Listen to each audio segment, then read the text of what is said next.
በዓለም ላይ ያሉት ሃይማኖቶች በሙሉ ተሰብስበው ቢጨመቁ ሁለት ነው። እልፍ አላፋት ሃይማኖቶች ናቸው።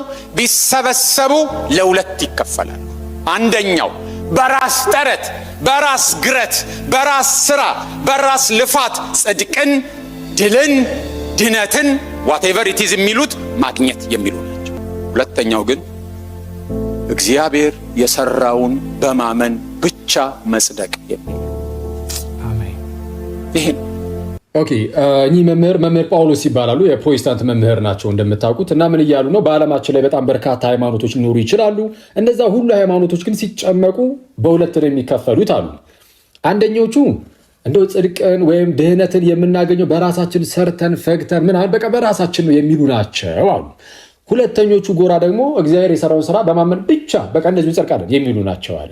እና ሁለቱም ሃይማኖቶች አሉ።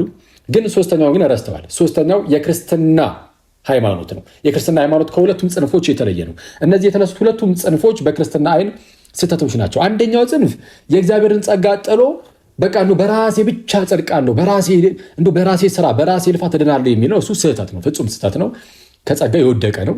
ሁለተኛው ጽንፍ ደግሞ አይ በቃ ከኔ ምንም የሚጠበቅ ነገር የለም፣ በቃ ስላመንኩኝ ብቻ እንደዚሁ እድናለሁ፣ ከኔ ዘንድ ይሄ ፍሬን ማፍራት ምናምን ለድህነት አይደለም የሚል ነው። ይህም ሌላኛው በሌላ ጽንፍ ያለ ስህተት ነው።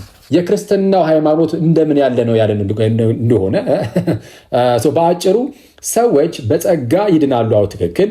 ግን ያ ወደ ክርስቶስ ወይም ወደ እግዚአብሔር የቀረበ የዳነው ሰው ያንን ጸጋ ይቀበልና ደግሞ ፍሬን እያፈራ ይኖራል። ያንን ፍሬ የሚያፈራው ድህነቱን ለመፈጸም ነው። ስለዛ ለድህነት የሚያስፈልገው ማመን፣ አምኖ ሰውየው ልክ ምስጢራትን ሲፈጽም በዛ ውስጥ የእግዚአብሔርን ጸጋ ይካፈላል፣ አዲስ ሰው ይሆናል። ዘን ፍሬን ደግሞ እያፈራ ደግሞ ይሄዳል ጸጋውን በመጠቀም። ስለዛ የክርስትና ሃይማኖት ይሄ አለ።